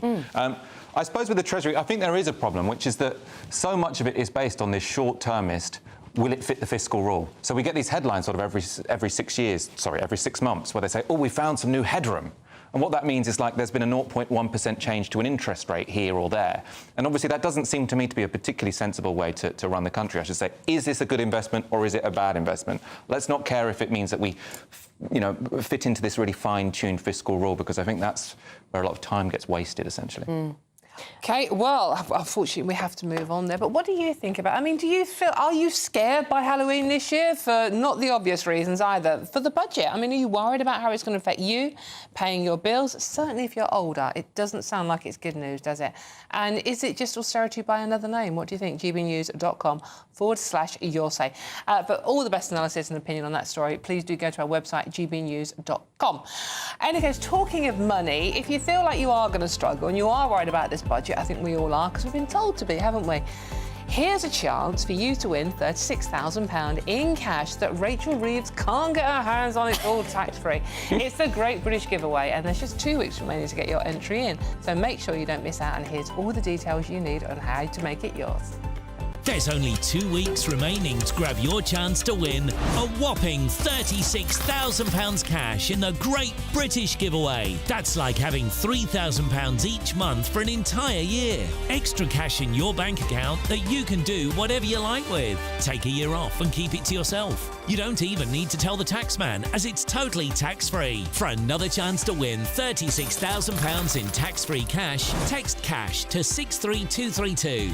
One entry costs £2 plus one standard network rate message, or text BONUS to 63232. 5 entries cost £5 plus one standard network rate message. You can enter online at gbnews.com/win. Entries start from just £2, or post your name and number to GB08, PO Box 8690, Derby DE1 9TT. UK only. Entrance must be 18 or over. Lines close at 5 p.m. on the 25th of October. Please check the closing time if listening or watching on demand. Good luck. Good luck indeed. Michael's here. I'm Christopher Hope. From pop stars to politicians, I'll interview anybody in a pub who's got a political opinion. Join me every Friday on Spotify, Apple Podcasts, YouTube or gbnews.com, or wherever you get your podcasts. This is GB News, the People's Channel. This is GB News, Britain's news channel. Online dating apps are still the go-to for millions of British adults, with 1 in 10 using them to look for a romantic connection. Yes, are you one of them? Let us know. But with many apps introducing subscription fees and complex algorithms, the world of online dating has never been harder to navigate. So who better to join us to discuss this than Mr. Tinder himself, Stefan Pierre Tomlin. You have been dubbed Britain's best-looking eligible bachelor. Yeah, so this happened back in 2016. Got an email from Tinder, and it was like, "You're the most swiped man on Tinder." So just explain to us, for viewers who don't know, what is swiping? What does that mean on Tinder? Yeah, so on Tinder, the app, if you swipe left, that means you don't like the person in front of you, and if you swipe to the right, that means you like that person. So do you mind still being associated with that? It's a good... Well, I mean, yeah, it made me who I am now, and I love sharing how I was successful, and now I'm like a dating expert. What's your situation now? Are you with anyone? Are you still single, paying the bill? So, I'm seeing someone at the minute. Things are going well. And I'm a dating expert, so I'm always giving advice to people. Does she know your title of most swiped? Of course, who doesn't? It's quite hard. It's quite hard being the most swiped man on Tinder because you get a label on you. So I find it harder than anyone else, to be honest. And where did you meet her? That's the big question. At an event. So not on Tinder? Not on Tinder, ironically. Yeah. So for all that trouble online, it's actually a real life rendezvous. Which I mean, I have met people on Tinder in the past, and it has worked. Well, it didn't work, but yeah. I need to know how to do the famous Stefan Smolder. That camera is not a camera. That is your best friend, that's your lover. So you really smash from the camera, so it goes like this. GB News, the People's Channel. If you want your news to be straight talking... This is the nightmare for the Conservatives again. Down to earth. It's not just Nottingham where this is happening, is it? And most importantly, honest. Hard-working, middle-class taxpayers, they'll get their book thrown at them. Then catch me, Martin Daubney, Monday to Friday, 3 till 6 p.m. on GB News, Britain's news channel. Hello there, I'm Eamon Holmes. Thank you for joining us on GB News, Britain's news channel.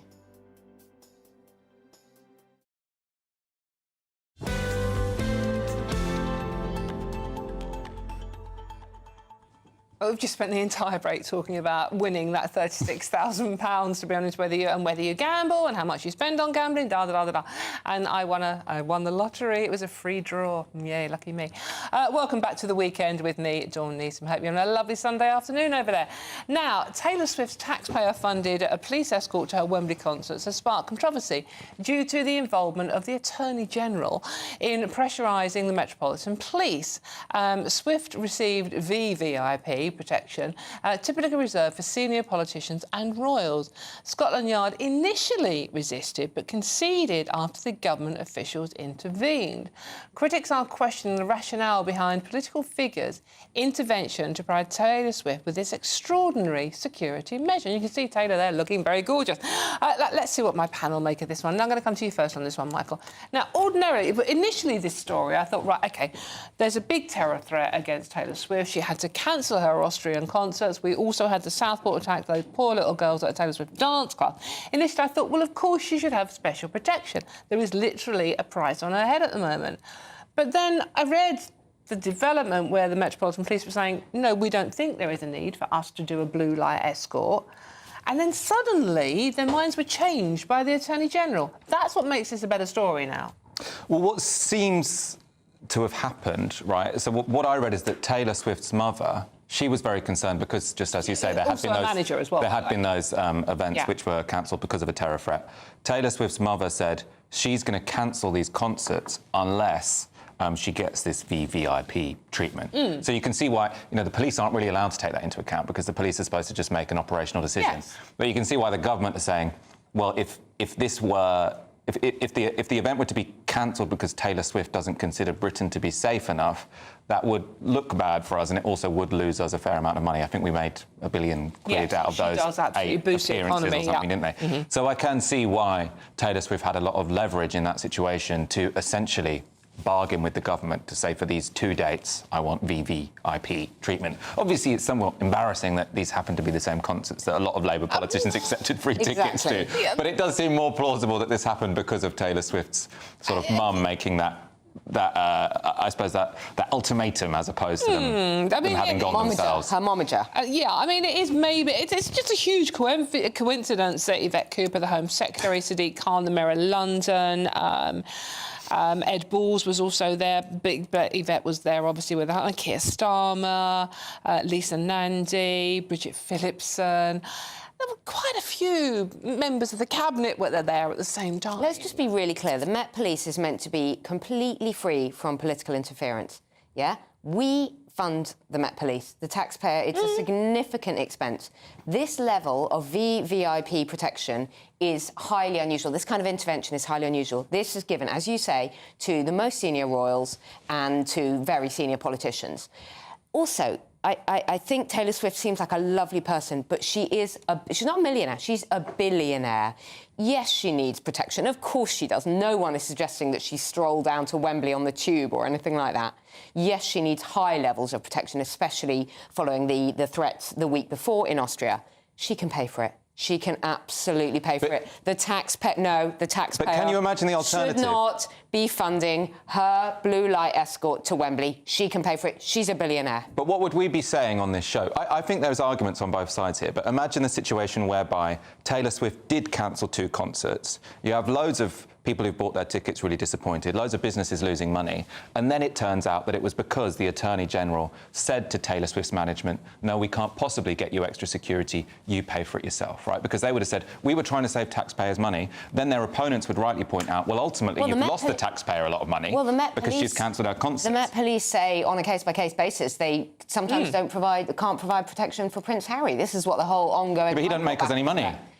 That's the point. It seems to me that this was an economic decision made by the government to protect the taxpayer, you could argue. Hang on a minute. Since when does the taxpayer start funding billionaire pop singers' concerts? Well, because she said she's not going to come otherwise. And she had an exceptional circumstance, which was there was, 2 concerts had to get cancelled because there was a genuine terror threat. Yes, no, and there still is. I think that basically the government would presumably argue by acceding to her requests, we saved the taxpayer money because otherwise she would have cancelled. I don't think she would have cancelled because she would then lose... They could have called her bluff. Billions. But she did lose billions. She's got billions to lose, that's my point. If she was there to sort of make a stand, like, I feel under threat, unless you do this, I'm going to cancel because I feel so passionately about this. It's the she had a lot of intervention. leverage there. The Attorney General intervening and telling the Met Police that you need to provide this. This is very unusual. But that's because she was... It's unusual, of course, but she was bargaining with the government, not the Met. That's why it would have had to have been the Attorney General. The bottom line here is a special escort group, part of the Met, concluded following security assessment, i.e. doing their jobs, that there was no imminent threat doing their job to Taylor Swift during her London trip.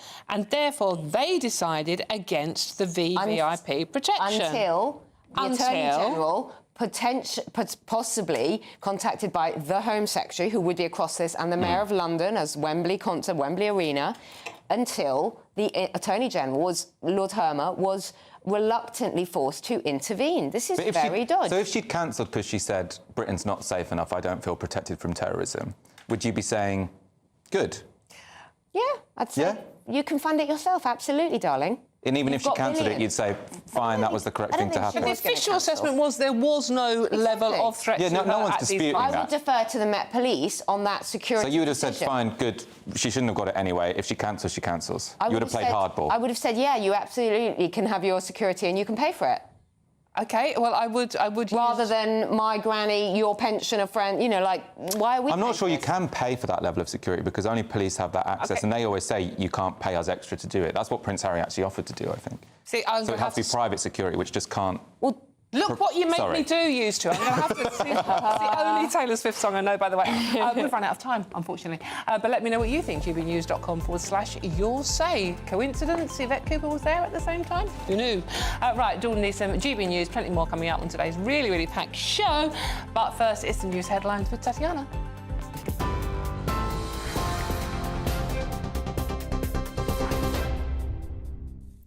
Dawn, thank you very much and good afternoon. The top stories from the GB newsroom this hour. The King says he's greatly saddened by the sudden death of Alex Salmond, former First Minister of Scotland.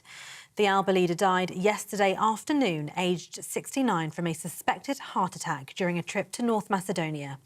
Mr Salmond had made a speech at the Institute for Cultural Diplomacy Forum and is understood to have collapsed at lunch in a crowded room. There will be a post-mortem examination to confirm the cause of death.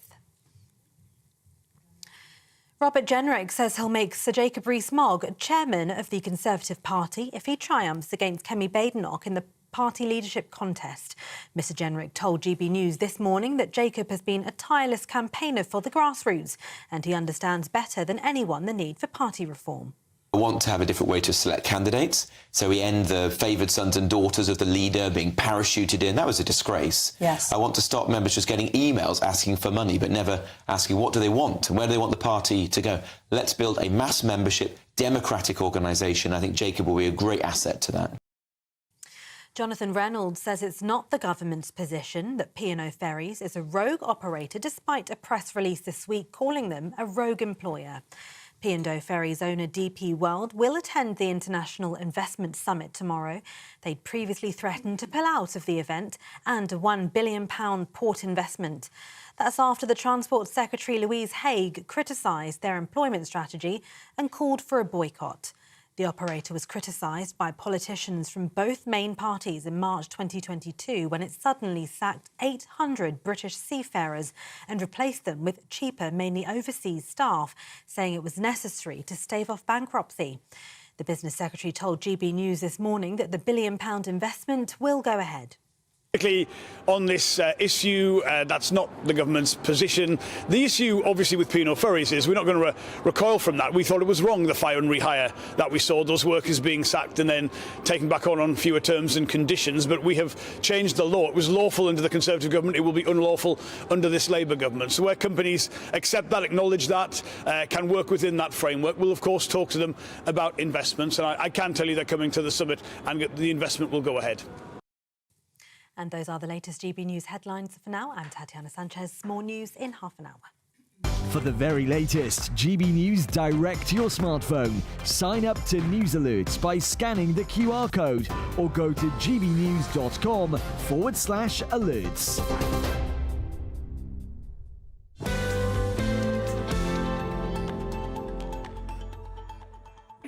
Thank you very much, Tatiana. Now, we've got loads more coming up on today's show for you. And remember, it's about you, gbnews.com/your say. I read as many out as I possibly can But after this show, you've got the wonderful Nana Akua with her show. Nana, what you got lined up for us? Well, I mean, we're talking about Ed Miliband, who's gone pylon mad. He's literally gone crazy with those things. I mean, they're so unsightly and ugly, and it could turn out that it would be cheaper for him to not do that in such a short time frame. Then in my niggle, my monologue, I'll be talking about reparations, because apparently now people are demanding, 15 Commonwealth countries are now saying that we should be paying in this country £200 billion. I mean, that's utter madness and ridiculous. And then clothes show icon Jeff Banks will be joining me live in the studio, so I'm really looking forward to having a good old chat with him in the interview. That's coming up. Brilliant, thank you very much, Nana. All that at 3 o'clock straight after today's show. And remember, let us know the thoughts on all the stories we're discussing, what Nana's got coming up, what we've been talking about, just what you want to chat about, basically. gbnews.com/your say. Join the conversation. I'll read as many out as I possibly can, because there is loads more coming out. This is a really good story. I love this. I'll be joined by a British climber who survived being stranded with a partner in the Himalayas. It's an incredible story of survival, but she's also been criticised. All of that and more to come. I'm Dawn Neeson, and this is GB News, Britain's news channel. See you soon. Good morning and welcome to your latest GB News weather update from the Met Office. Quite a chilly day out there and fair bit of cloud around, although there will be some hazy sunny spells the further east that you are, with some rain arriving later though. But most of the UK under the influence of a ridge of high pressure, giving some fairly settled conditions. But out towards the west we do have some frontal systems, and they will be giving some wetter weather in through this evening. So this is that area of rain already starting to give some wet conditions for Northern Ireland and parts of Western Scotland. But lots of the UK seeing fairly fine conditions. Dry for most, although a bit cloudy, with cloud moving in ahead of this frontal system. Down the east coast though, we do have those winds turning a little bit lighter, and at temperatures quite chilly, at best into the single figures across the north, milder though across the south, perhaps up to 14 degrees. Heading through this evening, so that generally fine conditions will continue for much of the UK. The far north of northeast of Scotland still holding on to some showers, but the eastern coast of mainland Scotland will see some fine evening sunshine before we start to see some rain arriving from the west. Again, a fairly cloudy picture for Northern Ireland and some of the western coast with outbreaks of rain. Further south though, and across the southeast of the UK, largely dry, hazier sunshine, and we start to see this rain arriving from the southwest, giving some heavy outbreaks of rain through this evening. That area of rain will steadily move eastwards as we head through the overnight period. Winds picking up as well, so fairly blustery conditions across the southeast of the UK overnight. Further north though, a little bit drier for parts of Northern Ireland and Scotland, some clear spells and down into single figures again. Milder though under the cloud and rain, and particularly in the southwest. Blows of around 12 parts of the southwest. A grey and wet day for parts of the southeast of England as well, and we'll start to see some drier and brighter conditions moving in for particularly Northern Ireland, Scotland and the northern half of the UK as well. So in that sunshine across the far north of Scotland, temperatures a tiny bit up from yesterday into the double figures, but further south milder, but it will be quite cloudy. Welcome to State of the Nation, daily plunge into the stories shaping our country. I'm Jacob Rees-Mogg, and Monday to Thursday we bring you the insights, the facts, the truth about how our country is being governed. Because what happens in Downing Street matters down your street. Tune in to State of the Nation every Monday to Thursday, 8 to 9 o'clock. Only on GB News, the People's Channel, Britain's news channel. I'm Christopher Hope. And I'm Gloria Di Piero, bringing you PMQ's live here on GB News. Whenever Parliament is in session on a Wednesday at midday, we'll bring you live coverage of Prime Minister's questions. We'll be asking our viewers and listeners to submit the questions that they would like to put to the Prime Minister, and we'll put that to our panel of top politicians in our Westminster studio. That's PMQ's live here on GB News, Britain's news channel.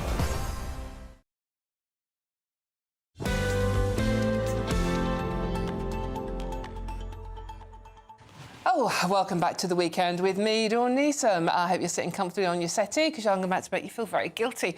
A British and American pair of mountaineers were climbing the Chukumba mountain in northern India when they sounded an SOS message. The pair were stranded for 3 days without food or equipment before they were eventually rescued.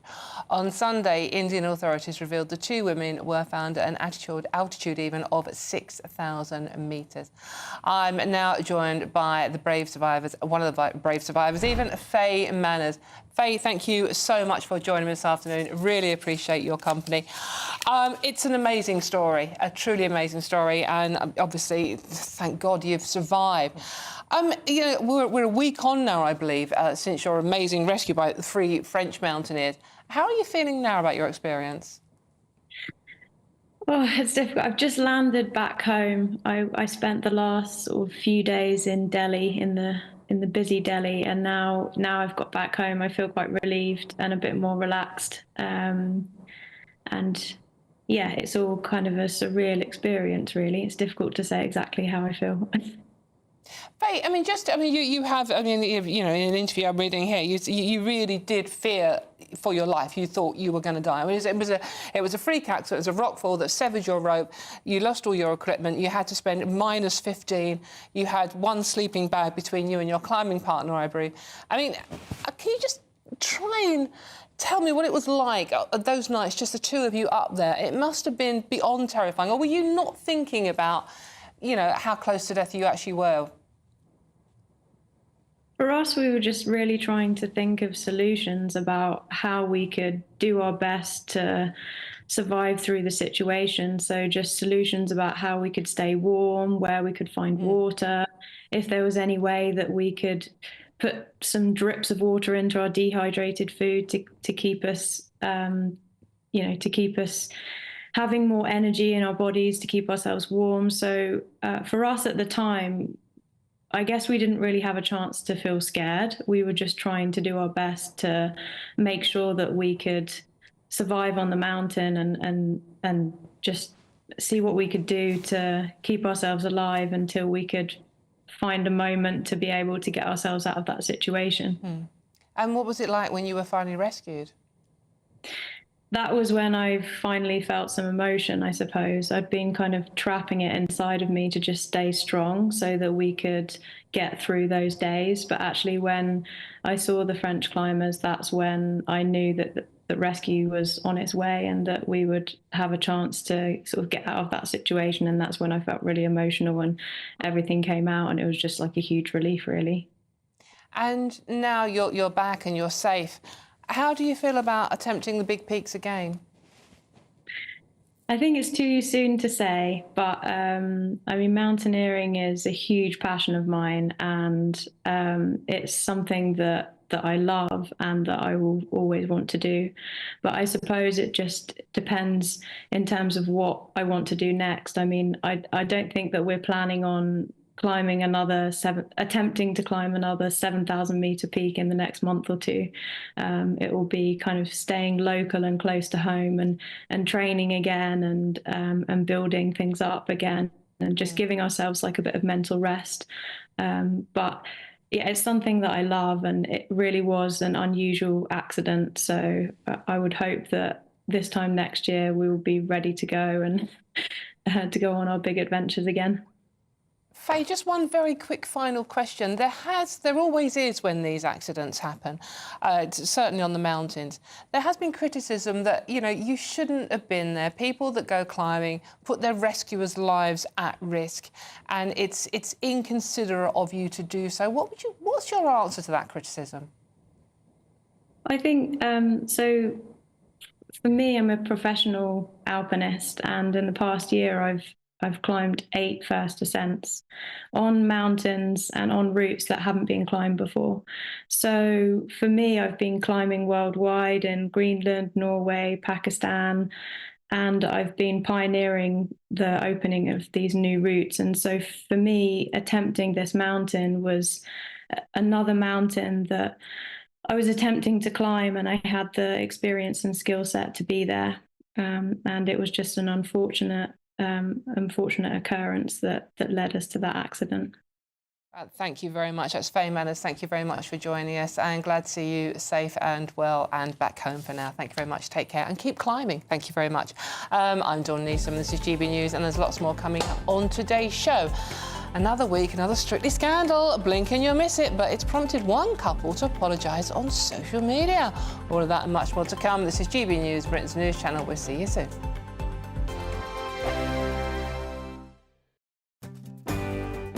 I'm Michael Portillo. This is GB News, the People's Channel, Britain's news channel. This is GB News, Britain's news channel. We are now delighted to be joined by comedian and my beautiful friend, Francine Lewis, who's here to share with us her upcoming book, The Last Laugh, and an exciting competition in collaboration with none other than that mean Simon Cowell. Francine, He's not so mean anymore. Oh, is he not? He's not. And do you know what? Since having a child, is it maybe? Definitely. It's really weird because I really liked Simon. He was nasty. I just found that, I don't know, quite sexy. Now he's way too nice. Way too nice. That's what they say, isn't it? You get all the nice guys say, I never get any luck with women, and they always say I'm too nice. Do you know what? The truth is, I've always thought Simon was lovely. He's such a nice guy. Like, when I was doing Britain's Got Talent, I was very, very excited, you know, to meet Simon again because it was the second time I'd actually met him. And I always thought he was such a charming, lovely man. Of course, you are more recently well known for BGT and your impressions and whatnot. Do you know what? I do watch a lot of reality TV, a lot of that sort of stuff. What do you watch? I love Towie, whenever Love Island's on. Seriously, honeys, 100% definitely. You got to watch Essie. It's all about Towie, love it, seriously. So I'm always doing, you know, whatever the new reality shows are. Another favourite is Katie Price, and we've got a video, I think we've got a selfie video of us doing... Have we? Yeah, we have, from I'm showing years ago. Tatiana to Katie Price, which she does amazingly. Come on, Tatiana, let's... I don't. Tatiana! There's a mixture between Katie Price and Tatiana. What do you think? I love when people take me off. It shows what a big star I am. It's the lick of the lips. The People's Channel. I'm Stephen Dixon, and thanks for joining us on GB News, Britain's news channel. Conservative MPs have finally chosen their top two for the leadership. And now, it's over to the members. Join me, Christopher Hope, on Thursday as Kevin Badenoch and Robert Jenrick are quizzed by Conservative Party members and myself at our GB News leadership event. And afterwards, join me, Patrick Christie, from the live studio audience and a star panel as we discuss what it means for the Conservative Party and what it means for you. Decision time, the race to lead, from 7 p.m. this Thursday, only on GB News, the People's Channel, Britain's news channel.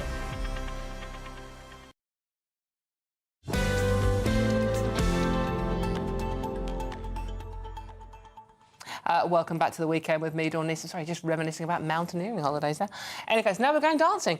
Katya Jones and Wyn Evans addressed a fan speculation after an awkward moment on last night's Strictly Come Dancing live show. During a group segment, viewers noticed Katya seemingly pushing Wyn's hand. You can see it there on your screen. He was creeping his hand around her waist. Look at that, see? Creeping a hand onto her tummy. And she pushed it back with that fixed smile on her face. It sparked a huge debate online, as everything Strictly does.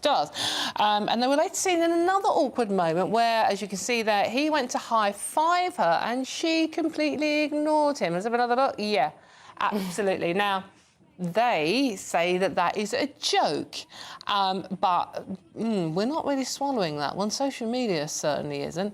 So they have apologised. So let's have a listen to what they say in their apology. Hi everyone, it's Wyn and Katya here. We just wanted to say we were just messing around in the auditorium on Saturday night and just want to say sorry. It was a silly joke. Yeah, sorry. Now, you have to ask, where's the brains, given all the stuff that's gone on with Strictly Come Dancing recently, to even joke about that? I mean, the hands thing, maybe, but the hand round the waist. What do you make of this one, Emma? My big question, who is Wyn? I don't know who this man is. Go compare adverts, you know, the fat opera singer. Wait, so we have a man from an advert. I think. From a Go Compare advert. Are they now the celebs? There's a GP on there. Because Katya's a dancer. Yeah, Katia is a professional dancer. Do keep up. No, I know. Katia is one of the dancers. Yeah. I don't know who Win is. There's a GP on there. Good for That's her, what good for GPs are her. doing. I'm glad that women now feel strong enough and empowered enough to go, get your hands off me. Good for her. Of course it shouldn't happen. Was it a joke? Was it not? You joke around with people you work with, you do, but absolutely Did not. you think that was a joke, looking at her face? I just don't know. I just don't know. Absolutely, as I was about to say, if he was being creepy and putting his hand too much around her waist, then I'm glad that she was pushing it away and saying, get your hands off me. Yeah. I mean, I've got you down as a big ballroom dancer, so if someone's creeping their hand around your... Well, I'm thinking if they're already inviting GPs and people from adverts, why haven't I got my invite? Why haven't we? I would love to be on Strictly. Dear Strictly, here we are. You have Emma Wolf and Michael. They've made a great couple, actually. But right... Well, one of us has to be a professional dancer. The one thing I would never do is jungle or Strictly. I can't dance every Two things. Right, OK, we've got... are we running out of time? Should we move on to... how posh are you? Is that what you do? Yeah. Let's move on to how posh are you, because I love this bit, because I'm not posh, obviously. Might have spotted, I hide it well. How common are you? Yeah, OK, all right. It's the opposite. William Hanson, an expert on social etiquette, has identified signs that might reveal a person as common. These include choices like... stop giggling at the back there. These include choices like using certain liquid soap brands, owning a wall-mounted television and enjoying, oh, God, salted caramel. According to Hanson, simple everyday choices can indicate a lack of refinement. Oh, my I love this God. story. Right, OK. Michael, I have you down as terribly, terribly posh, not at all common in any way, shape or form. How many of these boxes did you tick, by the way? Well, I think because he said owning a fish knife is common, and I'm not actually sure what a fish knife is. So potentially I've done quite well there. OK. Tie clip? You got a tie clip? I don't wear a tie. I know, that's... Duh. Trained observer. I don't think I've ever seen you wear a tie, actually. Not really since school. No, not... I'm not really... Liquid soap? We do have liquid soap, although I do prefer a bar soap. We don't have a TV stand at my house. Oh, right, OK. Or we don't have a wall-mounted TV. We've got it on actually quite a nice mid-century sideboard, which is probably quite sophisticated. Very sophisticated. Well, there's 16 telltale signs here. Emma, you've gone through them. How many do you think Things that I agree with. Personalised number plates, yes, common. Hot tubs, sorry, Dawn. I know you love a hot tub. I haven't got one at home, by the way. Didn't you recently go for a little mini break with a hot tub? I think you did. Yeah, that was tacky, Dawn. I love trainers, but they are common. Eating on the street. My father always taught me that eating on the street, eating in public is common, and everybody does it nowadays. Applying makeup in public, that is common. You can touch up your lipstick. The Queen used to touch up her lipstick. Applying your makeup, full face of makeup on the tube, that is common. Salted caramel's just a bit funny, it's a bit weird. I don't want salt near my chocolate. I feel like I'm in quite a judgmental environment all of a sudden. As for television, anything over 46 inches is very common. I think mine is 43. So I'm just on the right side of... I'm just on the right side of respectability there. Still talking about your telly? I'm a lot less than 40. Gosh, I don't own a television, and I never have. You don't own a television? There you go. No. And these wall-mounted ones that are, 87 inches, very common. You must watch GB News online. I'm really appalled that liquid soap is common. I'm just going to replace it all with bar soap. But bar soap's so messy. Right, OK. Well, how about this one? It is a Sunday afternoon, so if you're having something slightly stronger than a cup of tea out there... Prosecco's common. Prosecco's everything. Well, I'm a champagne... Well, he said unless you're having an Italian-themed party, it's OK. Right. Themed You've parties. thought of this, haven't you? No, I read the I read all the articles, Dawn. Michael, can we talk? Themed parties are very common. They are a bit tacky, yeah. I did get to see Abigail's party the other day. It was very good.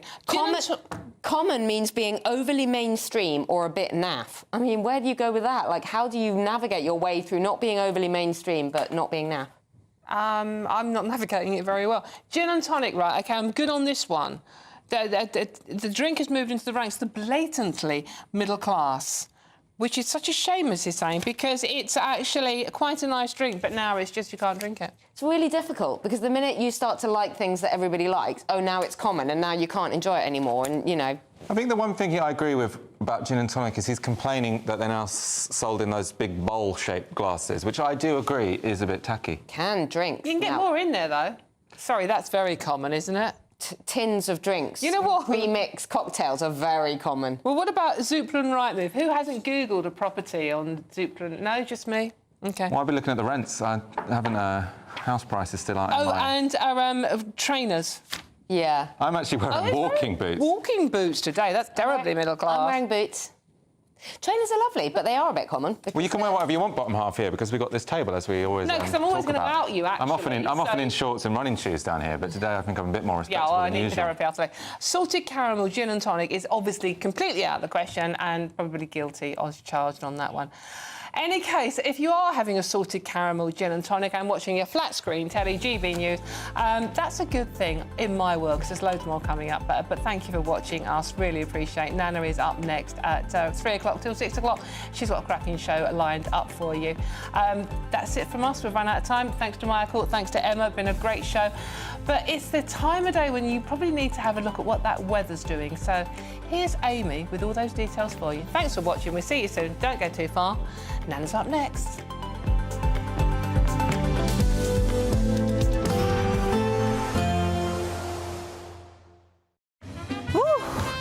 A chilly start will give way to a lovely, warm afternoon.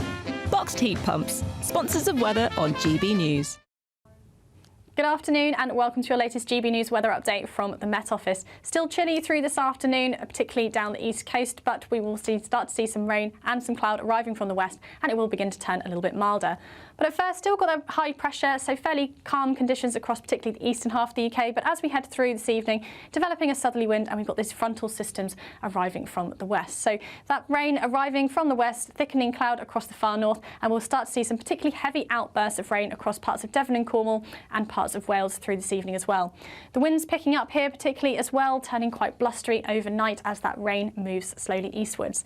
Milder under the southerly airflow, temperatures into the double figures, but still cool across the far north into the single figures again here, and still a chilly start to the day on Monday. But as we head further south, we do still have this rain lingering on through Monday morning, so quite a grey and damp start to the day. Quite difficult driving conditions for the rush hour. A little bit drier the further west that you go, and some bright sunshine to start the day across Northern Ireland. Similarly, there'll be some brighter sunny spells across parts of Scotland, but across the far northwest, still holding onto this area of rain as well. Through the rest of the day, that rain will slowly start to move away, and we will start to see something a little bit drier across the southern half of the UK, but it will hold onto the cloud through much of Monday.